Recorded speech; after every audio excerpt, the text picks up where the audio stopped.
சென்ற வாரத்திலே ரோமர் 15ஆம் அதிகாரத்திலிருந்து சில காரியங்களை பார்த்தோம். நாம் நமக்கு பிரியமாக நடக்க வேண்டுமா அல்லது பிறருக்கு பிரியமாக நடக்க வேண்டுமா என்கிறதை குறித்து பார்த்தோம். வேதத்திலே இரண்டு காரியங்கள் எழுதப்பட்டிருக்கிறது. அதை எந்த அடிப்படையில நாம் புரிந்து கொள்ள வேண்டும் என்கிறதை குறித்து நாம் பார்த்தோம். நமக்கு எல்லாவற்றையும் பெற்றுக்கொள்ள அனுபவிக்க நமக்கு உரிமை இருக்கிறது, சுதந்திரம் இருக்கிறது. கிறிஸ்துவுக்குள்ளாக நாம் விடுதலையாக்கப்பட்டவர்களாக இருக்கிறோம்.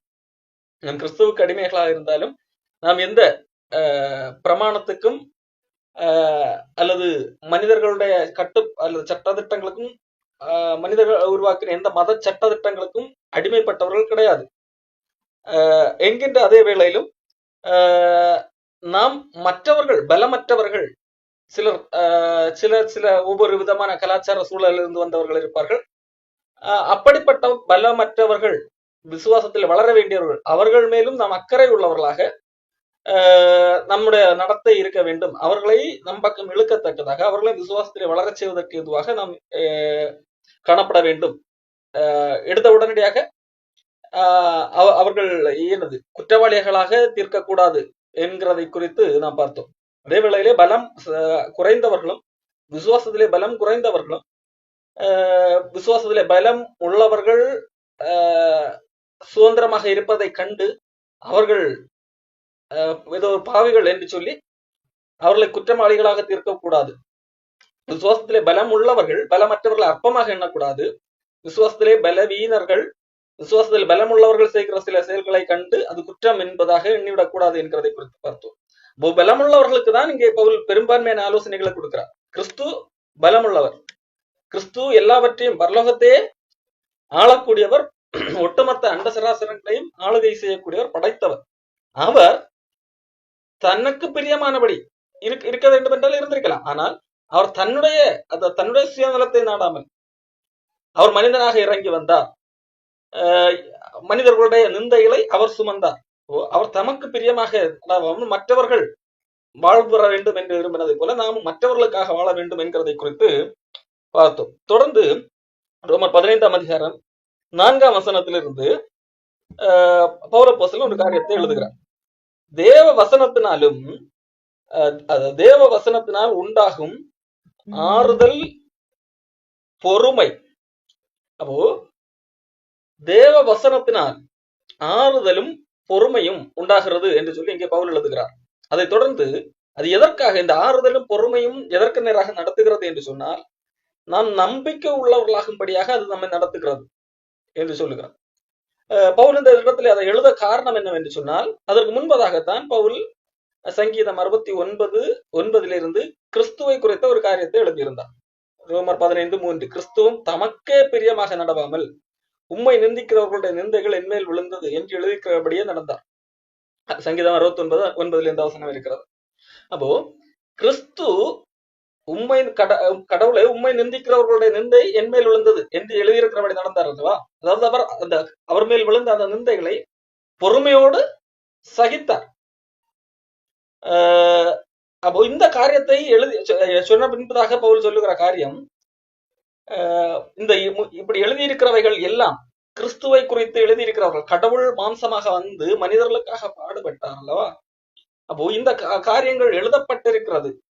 இது எல்லாமே எதற்காக வென்றால், நாம் நம்பிக்கை உள்ளவர்களாகும் பொருட்டாக நமக்கு எழுதப்பட்டிருக்கிறது, நமக்கு போதனையாக எழுதப்பட்டிருக்கிறது.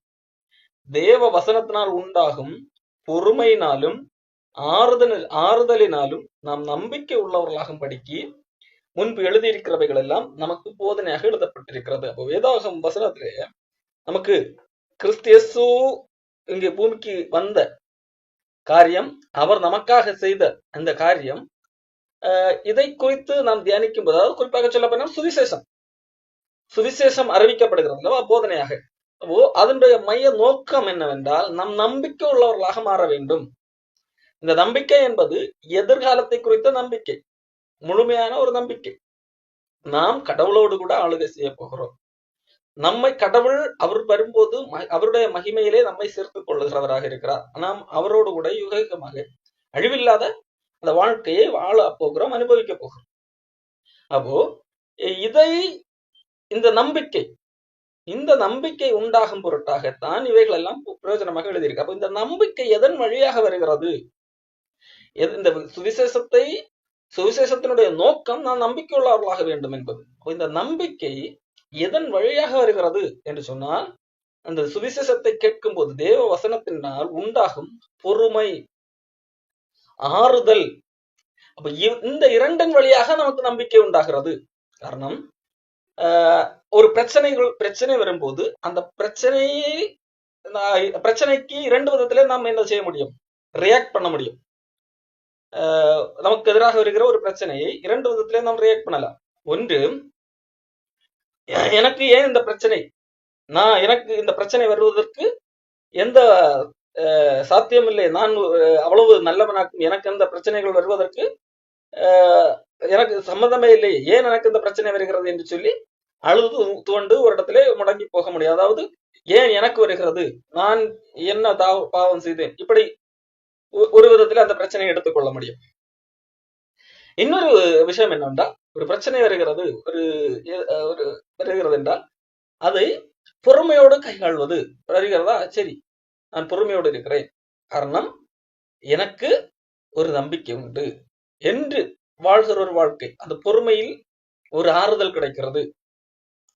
தேவ வசனத்தினால் ஒரு ஆறுதல் கிடைக்கிறது. தேவ வசனத்தினால் பொறுமை மட்டும், இந்த பிரச்சனையை எதிர்கொள்ளக்கூடிய பொறுமையோடு எதிர்கொள்ளுதல். அதாவது இங்க பிரச்சனையை நீங்கும் என்பதல்ல, பிரச்சனையை பொறுமையோடு சகிக்கிறதை குறித்து எழுதப்பட்டிருக்கிறது. பிரச்சனையை பொறுமையாக கையாள்வது, அதன் வழியாக ஒரு ஆறுதல். பவுலப்போஸ்தலனுக்கு இதுதான் சம்பவித்தது. 2 கொரிந்தியர்ல பவுலப்போஸ்தலன் எழுதும் போது எழுதுகிறார், எனக்கு ஒரு முள் கொடுக்கப்பட்டிருந்தது, நான் என்னை உயர்த்தாதபடிக்கு அது என்னை குட்டும் சாத்தானுடைய தூதனாக இருந்தது என்று சொல்லி 2 கொரிந்தியர் புஸ்தகத்திலே அவர் எழுதியிருக்கிறார். 11ஆம் அதிகாரத்திலே 7ஆம் வசனத்திலிருந்து.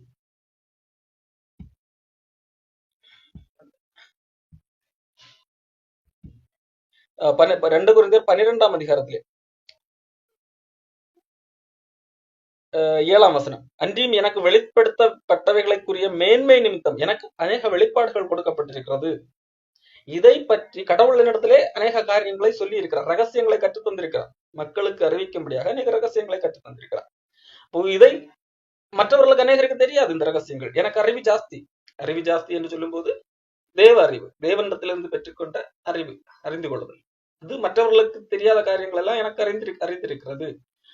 எனக்கு வெளிப்படுத்தப்பட்டவைகள் அந்த மேன்மை, அது நிமித்தம் நான் என்ன செய்ய முடியும்?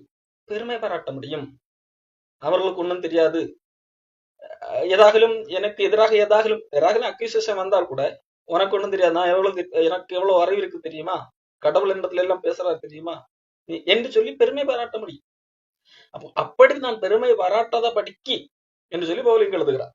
என் மாம்சத்திலே ஒரு முள் கொடுக்கப்பட்டிருந்தது, நான் என்னை உயர்த்தாத படிக்கு அது என்னை குட்டும் சாத்தானுடைய தூதனாக இருந்தது. அப்போ என்னுடைய மாம்சம் ரீதியிலே கூட நான் என்னை உயர்த்த கூடாது என்கிறதை நினைவுபடுத்துவதற்காகவே எனக்கு ஒரு பலவீனம் இருந்தது. அப்போ நான் என்னை உயர்த்த நினைக்கும் போது நான் அவ்வளவு பெரிய ஆள் கிடையாது, நான் ஒரு மனுஷன் தான், பலவீனம் உள்ள மனுஷன் தான், நோய்வாய்ப்படுகிற ஒரு மனிதன் தான் என்கின்ற எண்ணம் என்னை என்ன செய்யும்? என்னை சிறுமைப்படுத்தும்.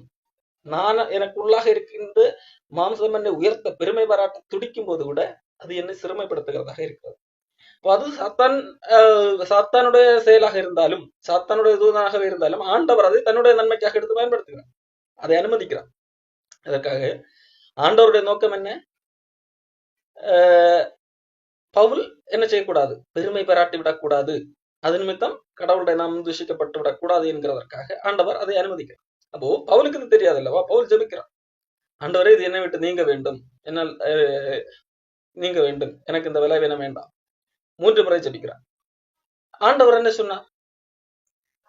என் கிருபை உனக்கு போதும், பலவீனத்திலே என் பலம் உனக்கு பூரணமாக விளங்கும். இந்த பலவீனம் இருக்கட்டும், என்னுடைய பலம் உனக்கு பூரணமாக விளங்கும். இதை நீ தாங்கும்படியாக இந்த பலவீனத்தையும் மேற்கொண்டு, அதிலும் இவ்வளவு பலவீனத்தை வைத்துக் கொண்டும் நீ புலம்பாமல் முறுமுறுக்காமல் வாழ்வதற்கு ஏதுவான கிருபை உனக்கு தருகிறேன் என்கிறதாக ஆண்டவர் அங்கே பதிலளிக்கிறார். ஆகையால் கிறிஸ்துவின் வல்லமை என்மேல் தங்கும்படியாக நான் பலவீனத்தை குறித்து மேன்மை பாராட்டுகிறேன் என்று எழுதுகிறான். அப்போ ஒரு பிரச்சனை, பவுலுக்கு ஒரு பிரச்சனை வருகிறது. அந்த பிரச்சனையின் மூலமாக அவர் என்ன செய்கிறார்? அவர் ஒரு பொறுமை, ஒரு பெருமை பாராட்டுவதற்கு எதிராக அவரால் வாழ முடிகிறது. அப்போ நமக்கு ஒரு பிரச்சனை வருகின்ற போது நாம் பொறுமையாக கை காலவும் அது நிமித்தம் ஒரு ஆறுதல். இங்கே பவுலுக்கு ஒரு பிரச்சனை, அந்த மத்தியிலே பவுல் சொல்லுகிறார், நான் பலவீனத்தை குறித்து மேன்மை பாராட்டு, எனக்கு பலவீனம் இருக்கிறது, நான் நோய்வாய்ப்பட்டுள்ள மனிதன் தான், அதை குறித்து நான் பெருமை பாராட்டுவேன். ஏன் தெரியுமா? இவ்வளவு பலவீனத்தையும் தாங்குவதற்காக கடவுளுடைய கிருபை, கடவுளுடைய வல்லமை என் மேல் தங்கி இருக்கிறது. ஒருவேளை நான் சாதாரண மனிதனாக இருந்திருந்தால் இதை குறித்து நான் முறுமுறுத்திருப்பேன், கஷ்டப்பட்டிருப்பேன், புலம்பி இருப்பேன். ஆனால் இப்பொழுதோ நான் சந்தோஷப்படுகிறேன். காரணம், இதை வைத்துக்கொண்டே நான் கடவுளுக்காக ஓட ஆண்டவர் எனக்கு கிருபை தருகிறார் என்கிறதாக பவுல் அதை குறித்து மேன்மை பாராட்டுகிறார். கடவுளுடைய அந்த வார்த்தை அவனுக்கு பொறுமையை கற்றுக் கொடுக்கிறது, ஆறுதலை கொடுக்கிறது. அப்போ இந்த தேவ வசனத்தினால் பொறுமையும் ஆறுதலும் உண்டாகிறது அல்லவா? அதுதான் சுவிசேஷம் செய்யக்கூடிய வேலை. சுவிசேஷம் நமக்கு என்ன செய்கிறது? நமக்கு எதிர்காலத்தை குறித்த ஒரு நம்பிக்கையை தருகிறது, நிச்சயத்தை தருகிறது. ஆகையா அதுதான் சுவிசேஷம். ஆகவேதான் பவுல் அங்கே எழுதுகிறார். மறுபடியும் ரோமர் 15 அதிகாரத்துக்கு வருவோம். தேவ வசனத்தினால் உண்டாகும் பொறுமையினாலும் ஆறுதலாலும் நாம் நம்பிக்கை உள்ளவர்களாகும் பொறுக்கி முன்பு எழுதியிருக்கிறவர்கள் எல்லாம் நமக்கு போதனையாக எழுதியிருக்கிறது. ஆகையா நீங்கள் ஒருமனப்பட்டு நம்முடைய கர்த்தராகிய இயேசு கிறிஸ்துவின் பிதாவாகிய தேவனை ஒரே வாயினாலே மகிமைப்படுத்தும்படிக்கு பொறுமையையும் ஆறுதலையும் அளிக்கும் தேவன் கிறிஸ்து இயேசுவனுடைய மாதிரியின் படியே நீங்கள் ஏக சிந்தையுள்ளவர்களாக இருக்கும்படிக்கு உங்கள் அனுகிரகம் செய்வாராக. பொறுமையையும் ஆறுதலையும் அளிக்கும் தேவன் என்ன செய்கிறார்? எப்படி அனுப்புகிறார்? நீங்கள் ஏக சிந்தையுள்ளவர்களாய், இந்த மாதிரி விசுவாசத்திலே பலம் உள்ளவர்கள், பலம் குறைந்தவர்கள் என்கின்ற பாகுபாடு இல்லாதவர்களாய். அங்கே இருந்த பிரச்சனை என்னவென்றால், ரோம சபையிலே இருந்த பிரச்சனை யூதர்கள் யூதர் அல்லாதவர்கள் என்கின்ற ஒரு பிரச்சனை, கலாச்சார ரீதியிலான ஒரு பிரச்சனைகள் இருந்தது. சிலர் கலாச்சாரத்தை கொஞ்சம் கட்டியாக பிடித்துக் கொண்டு அந்த அடிப்படையில வளர்கிறவர்கள், விசுவாசத்திலே கொஞ்சம் குறைவாக இருக்கிறவர்கள் இருந்தார்கள். அந்த அடிப்படையில சிலரை ஒரு கிளாஸ் இருந்தது. அப்போ அந்த அடிப்படையில பவுல் சொல்லுகிறார், உங்களுக்கு ஒரு பிரச்சனை ஏதோ ஒரு இருக்கிறது. நீங்கள் வேத வசனம் உங்களுக்கு போதனையாக கொடுக்கப்பட்ட காரியம், வசனம் உங்களுக்கு பொறுமையும் ஆறுதலையும் உண்டாக்க வேண்டும். அப்போ அதன் வழியாக நீங்கள் நம்பிக்கை உள்ளவர்களாக முடியும். அந்த பொறுமையும் ஆறுதலையும் அளிக்கின்ற தேவன் கிறிஸ்துவின் மாதிரியின்படியே நீங்கள் கற்றுக்கொண்டு, சுவிசேஷம் எதை கற்பிக்க கிறிஸ்துவை உங்களுக்கு காண்பிக்கிறது, அவருடைய அந்த மாதிரியின்படி ஏக சிந்தை உள்ளவர்களாக இருக்க ஒரு சபையாக நீங்கள் இருப்பீர்கள் சொன்னால், ஒரு கிறிஸ்துவுக்குள்ளாக நீங்கள் ஒரு கூடுகையாக இருப்பீர்கள் சொன்னால், நீங்கள் ஏக சிந்தை உள்ளவர்களாக இருக்க வேண்டும். பலவீனர்களுக்கு உதவி செய்து அவர்களை பலப்படுத்த வேண்டும். மாறாக அவர்களை சிறுமைப்படுத்தக்கூடாது, கற்றுக் கொடுத்து அவர்களை தேற்றிக் கொண்டு வர வேண்டும்.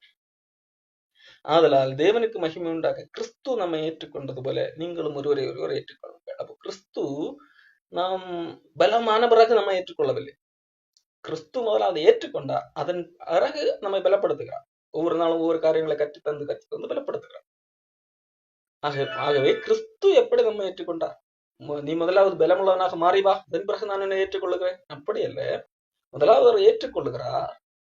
ஏற்றுக்கொண்டவென்பதாக கொஞ்சம் கொஞ்சமாக பலப்படுத்தி வளர்த்தி கொண்டே போகிறார். அதே போல நீங்களும் ஒருவரை ஏற்றுக்கொள்ளுங்கள். அந்த பாகுபாடு இருக்கக்கூடாது என்று சொல்கிறார்.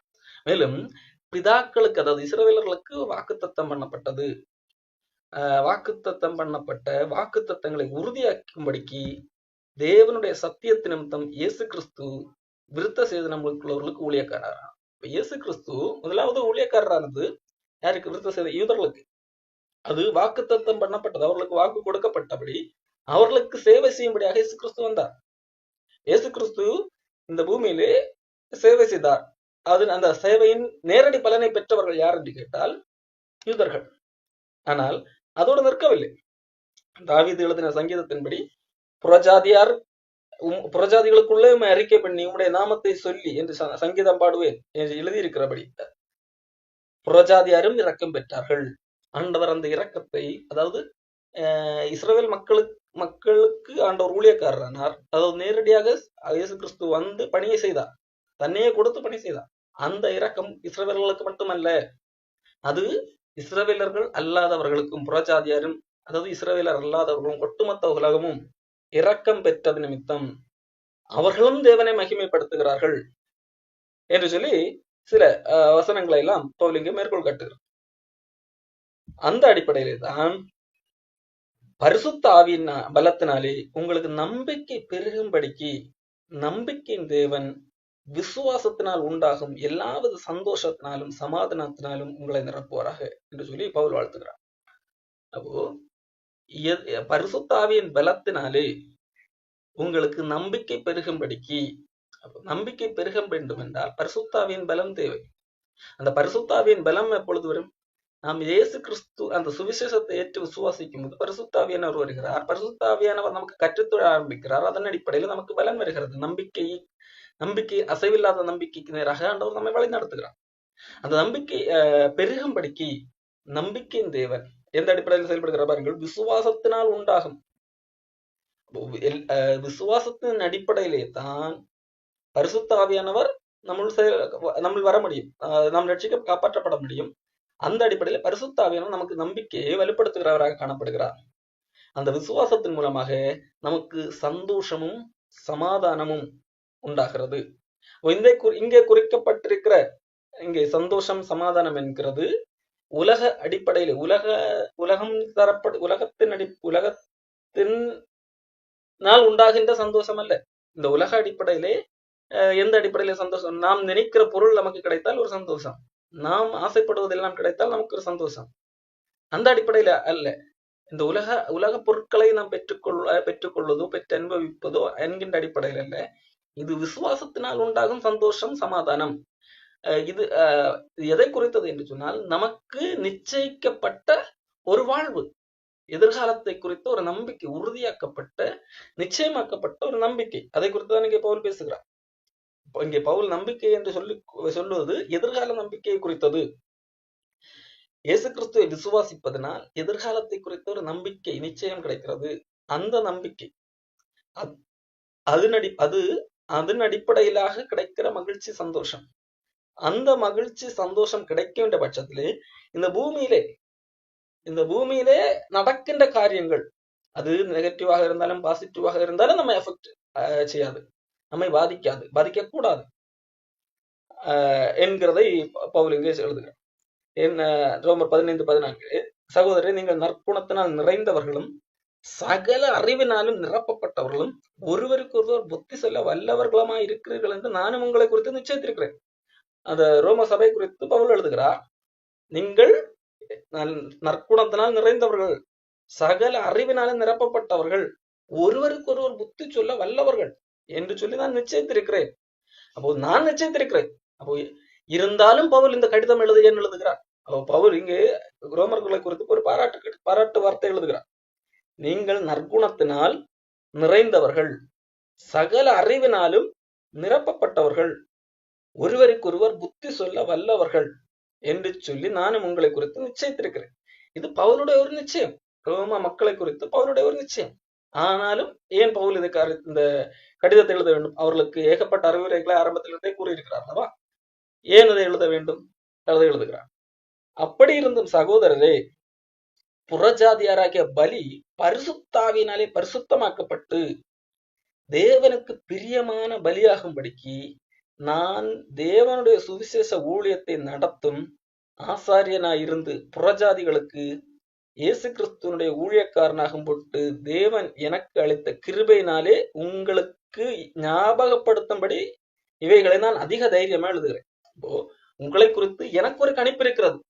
நீங்கள் என்ன சகல நற்குணத்தில் தேர்ந்தவர்கள், நீங்கள் சகல அறிவை உடையவர்கள். அதாவது அறிவை என்று சொல்லும் போது சுவிசேஷத்தை குறித்த அறிவு, கடவுளிடத்திலிருந்து பெற்றுக்கொண்ட சத்தியத்தை குறித்த தெளிவு அது உடையவர்கள் மட்டுமல்ல, நீங்கள் மற்றவர்களுக்கு புத்தி சொல்லத்தக்க போதிக்கத்தக்க விதத்திலே வளர்ந்தவர்கள் என்று சொல்லி நான் நம்புகிறேன்.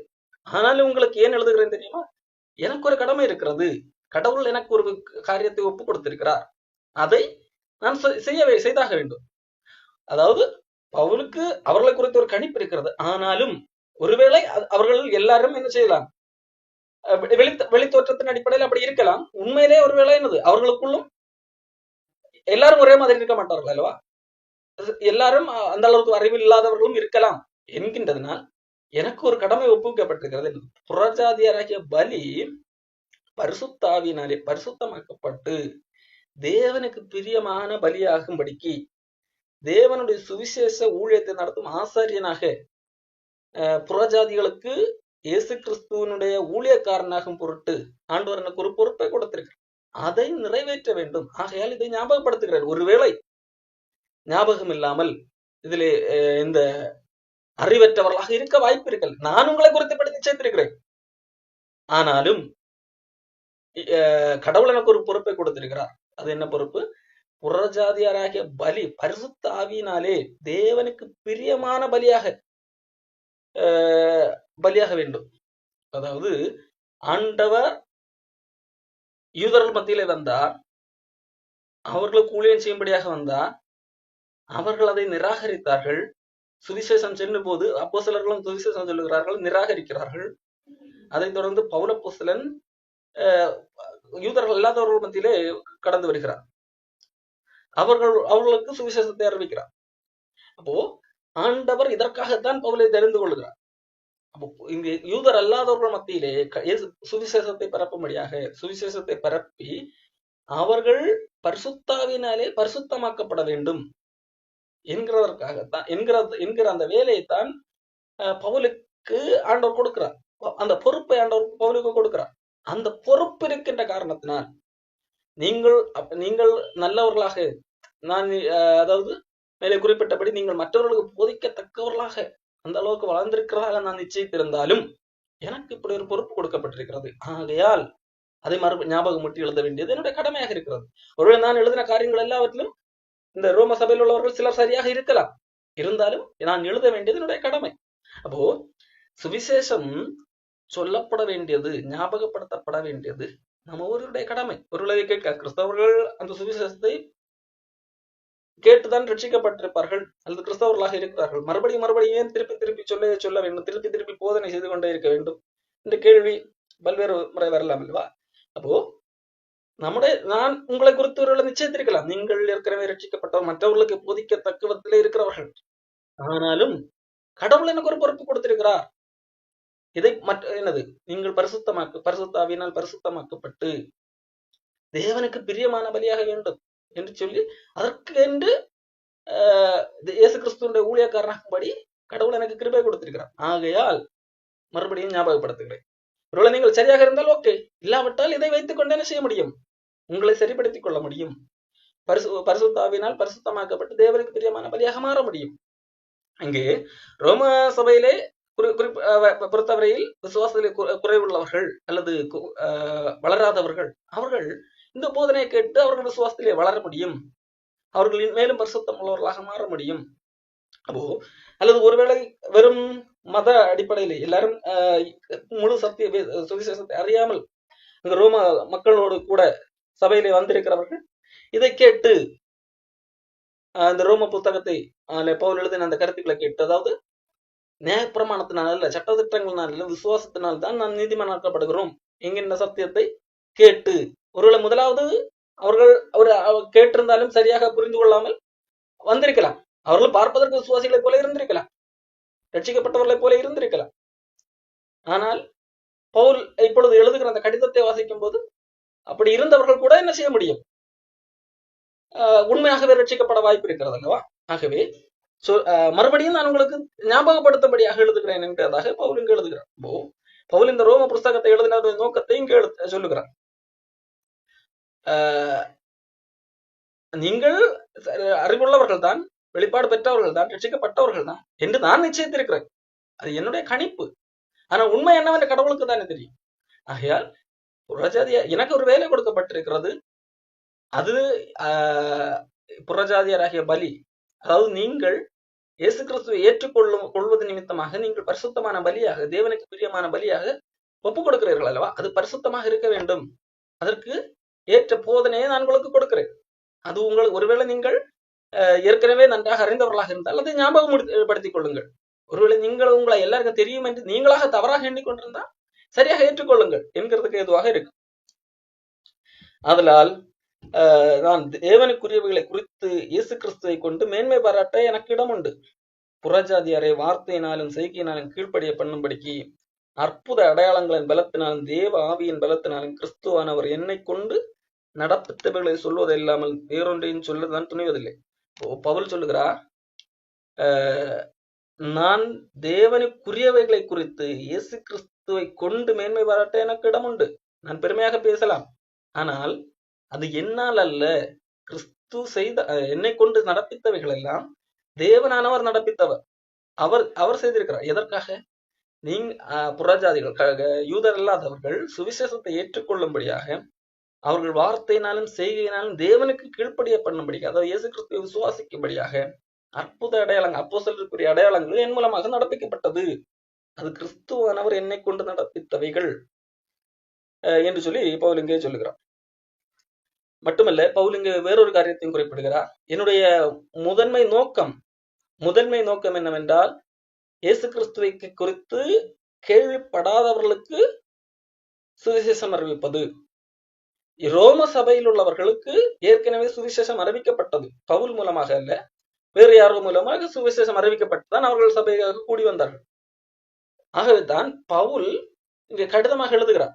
பவுலுக்கு அவர்களை குறித்து கேள்வி மட்டுமே இருந்தது. அவர்கள் எப்படிப்பட்டவர்கள் என்கிறத கேள்வி மட்டுமே இருந்தது. சில அங்கே ஏதோ ஒரு பிரச்சனை இருப்பதாக கேள்விப்பட்டிருந்தார். ஆகவே தான் இந்த கடிதத்தை எழுதுகிறார். மற்றபடி பவுல் நேரடியாக என்ன செய்யவில்லை, அந்த சபையை ஸ்தாபிக்கவில்லை. ஆக இங்க பவுல் எழுதுகிற காரியம், என்னுடைய நோக்கம் மற்றவர்களுடைய அஸ்திபாரத்தின் மேல் கட்டாதபடி கிறிஸ்துவின் நாமம் சொல்லப்பட்டிராத இடங்களில் சுவிசேஷத்தை அறிவிக்கும்படி நாடுகிறேன். என்னுடைய விருப்பம், இயேசு கிறிஸ்துவை குறித்து சுவிசேஷத்தை கேள்விப்பட்டிராதவர்கள். காரணம், இப்ப பேதுரு போகிற இடத்துக்கு பவுல் போனா, பேதுரு ஏற்கனவே சுவிசேஷம் சொன்ன இடத்துல பவுலும் போய் சுவிசேஷம் சொல்லிவிட்டு நானும் இயேசு கிறிஸ்துவை, அது ஒரு கடமை என்கிறபடி என்னுடைய வேலை முடிந்தது என்று சொல்லுகிற ஒரு எஸ்கேப் ஆகின்ற ஒரு காரியம்.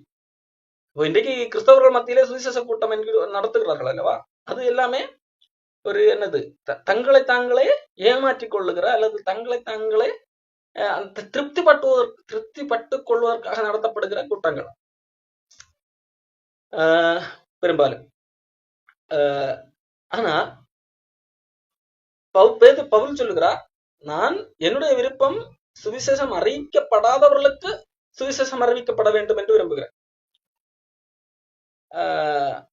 அப்போ இப்பொழுது அந்த திசைகளில் எனக்கு இடமில்லாதபடியினாலும், அப்போ இப்பொழுது ஏன் ரோமர்களுக்கு அப்போ கடிதம் எழுதுகிறான் என்ற கேள்விக்கு பதில் எழுதுகிறார். இப்போ அங்க இடம் இல்லை, நான் கிட்டத்தட்ட எல்லா இடமும் சுவிசேஷம் அறிவித்து விட்டேன். இப்போ எனக்கு என்னது, புதுசா போறதுக்கு இடமில்லை. மட்டுமல்ல, உங்களையும் என்னது பார்க்கணும், ரோம சபையை குறித்து கேள்விப்பட்டிருக்கிறேன், உங்களை பார்க்க எனக்கு ஆவல் இருந்தது. அப்படிங்கிறதுனால உங்களிடத்துல வரவும் விரும்புகிறேன் என்கிறதாக எழுதுகிறார். மட்டுமல்ல, இன்னொரு காரியத்தையும் எழுதுகிறார். நான் இப்பொழுது தர்ம சகாயம் காரியமாக பிரயாணத்திலே ஈடுபடுகிறேன். திருப்பி வந்த பின்பதாக உங்களிடத்திலே நான் வர விரும்புகிறேன் என்கிறதாக எழுதிவிட்டு வேறொரு காரியத்தை எழுதுகிறேன்.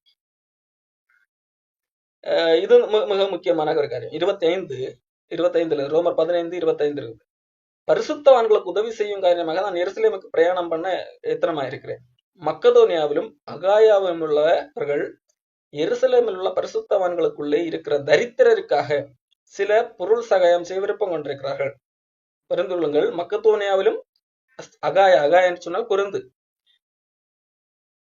அகாயா என்கின்ற நாட்டில் உள்ள பட்டணம் தான் குருந்து சபையில இந்த கொடுக்கிற காரியங்களை குறித்து பவுல் எழுதியிருப்பார் அல்லவா? அது அங்கு மக்கதோனியவர்களை குறித்து பாராட்டி கொரிந்தியர்களையும் நீங்கள் கொடுங்கள் என்று சொல்லி எழுதியிருப்பார். அந்த குறித்து இங்க ரோமர்களுக்கு எழுதுகிறார்.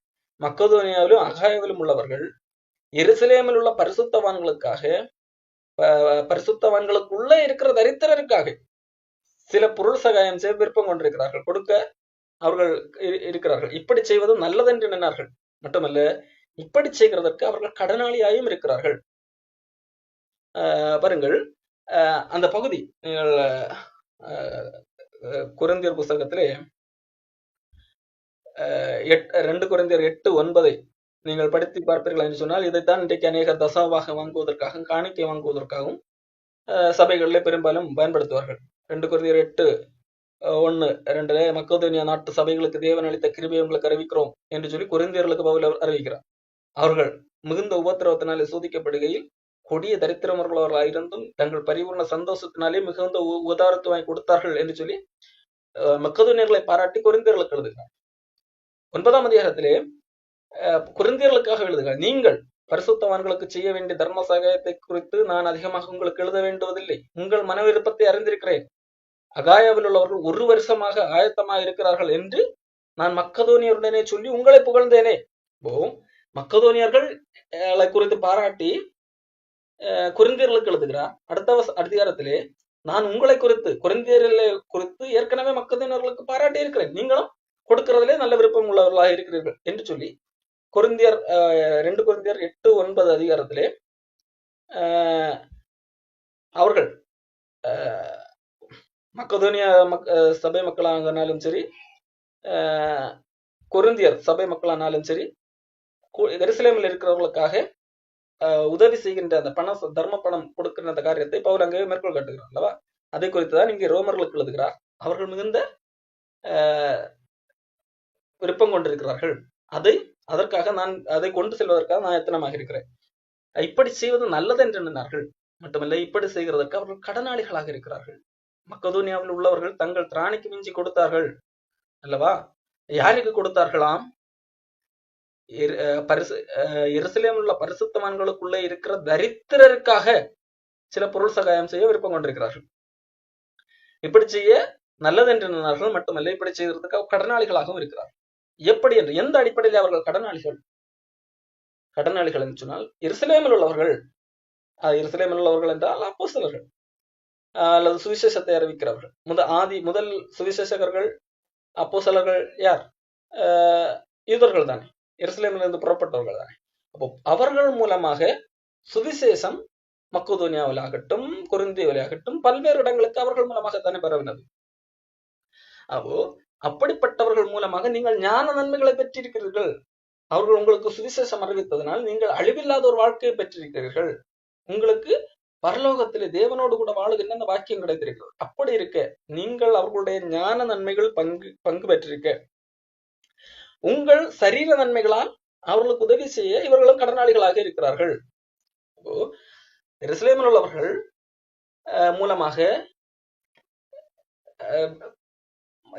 மற்றவர்கள், மற்ற நாட்டு மக்கள், அது கொரிந்தியராகட்டும் மக்கதோனியராகட்டும், அவர்கள் ஞான நன்மைகளை பெற்றிருக்கிறார்கள், மேன்மையான பெற்றிருக்கிறார்கள். இப்பொழுது எருசலேமில் உள்ள சில பரிசுத்தவான்கள் என்று சொல்லும்போது கிறிஸ்தவர்களை வேதம் பரிசுத்தவான்கள் என்று அழைக்க. அப்போ அவர்கள் சிலர் தரித்திரமாக இருக்கிறார்கள். அவர்களுக்கு இப்ப பற்றாக்குறை இருக்கிறது, பஞ்சத்தில் இருக்கிறார்கள். அவர்களுக்கு உதவி செய்ய வேண்டியது அவர்கள் மூலமாக சுவிசேஷத்தை பெற்றுக் கொண்டவர்களுடைய ஒரு கடமையாக இருக்கிறது. அப்போ இதுதான் வேதம் சொல்லுகிறது. அப்போ நாம் சரியாக தேவ வசனத்தை, சுவிசேஷத்தை நமக்கு சரியாக போதிக்கிறவர்கள், ஒருவேளை அந்த சுவிசேஷத்தின் நிமித்தம் உலக அளவிலே அல்லது ஒரு பொருளாதார ரீதியிலே பிரச்சனைகளை சிக்கொண்டிருந்தால் அவர்களுக்கு உதவி செய்ய வேண்டியது அந்த சுவிசேஷத்தின் வழியாக ஞான நன்மை அல்லது சத்தியத்தின் வழியாக கண் திறக்கப்பட்டவர்களுடைய கடமை. அதைத்தான் இங்கே பவுல் சொல்ல வருகிறார். மற்றபடி இந்த வசனத்தை காண்பித்து இன்றைக்கு அநேகர் எப்படி செய்து கொண்டிருக்கிறார்கள்? நீ ஒரு வேலையும் செய்யாமல் வாரம் ஒரு நாள் மட்டும் வந்து மேலே நின்று பிரசங்கம் செய்து கொண்டு சுகபோகமாக வாழ்க்கை வாழ்ந்து கொண்டு நீங்கள் எங்களுக்கு பணம் கொடுக்க வேண்டும் என்று சொல்லி இந்த கொரிந்தியர் புஸ்தகத்திலே 2 கொரிந்தியர் 8ஆம் அதிகாரத்தை 9வது அதிகாரத்தையும் காண்பித்து மிரட்டுவது தவறு. ரோமர் 15ஆம் அதிகாரத்திலே பவுல் திட்டவும் தெளிவாக சொல்லுகிற காரியம் என்னவென்றால், மக்கதோனியாவில் உள்ளவர்களாகட்டும் கொரிந்தியரில் உள்ளவர்களாகட்டும் அவர்கள் மிகுந்த விருப்பம் கொண்டிருக்கிறார்கள். இன்னும் சொல்ல போனா மக்கதோனியர்களை குறித்து கொரிந்தியர்ல சொல்லும்போது அவர் சொல்லுவார், தங்கள் சோதிக்கப்படுகையில் அவர்களே கொடிய தரித்திரவர்களாக இருந்தாலும் தங்கள் திராணிக்கு மிஞ்சிய கொடுத்தார்கள் என்று சொல்லி பவுல் சொல்லுகிறார். அப்போ அவர்கள் மிகுந்த விருப்பம் கொண்டிருந்தார்கள். இப்படி செய்கிறது நல்லது என்று எண்ணினார்கள். அது யாருக்காக?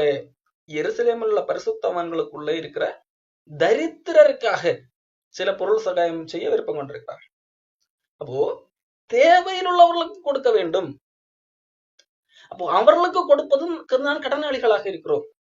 முதலாவது நாம் ஒரு இடத்திலிருந்து நன்மை பெற்றிருக்கிறோம் என்று சொன்னால், ஞான நன்மை அறிவு பெற்றிருக்கிறோம் என்றால் அவர்கள் உண்மையிலே தேவையில் இருந்தால் கொடுக்கலாம். அவர்கள் உண்மையிலே திருவசனத்தின் நிமித்தம் பிரயாசப்பட்டு அந்த அடிப்படையிலே அவர்கள் என்னது தேவையில் இருக்கிறார்கள் அப்படிப்பட்ட போது அவர்கள் கேட்காமலே நாம் செய்ய வேண்டும். அவர்களை தூக்கிவிட வேண்டியது கடமை. காரணம் அவர்களுக்கு நாம் கொடுக்க போகிறது என்னது? ஒரு உலக ரீதியிலான உதவிகள் தான். ஆனால் அவர்கள் மேலான அறிவு ரீதியிலான காரியத்தை செய்திருக்கிறார்கள், ஞான நன்மைகள் தந்திருக்கிறார்கள் என்கின்ற அடிப்படையில் போல் நீங்கள் அவர்கள் கடனாளிகளாக இருக்கிறார்கள் என்று சொல்கிறார். மற்றபடி அதை வைத்துக் கொண்டு இன்றைக்கு ஒரு பெரிய பிசினஸ் சபைகளிலே நடக்கிறது, அதை ஊக்குவிக்கும்படியாக பவுல் அங்கே பேசவில்லை என்கிறது இந்த ரோமர் 15ஆம் அதிகாரம் நமக்கு தெளிவாக சுட்டி காட்டுகிறது.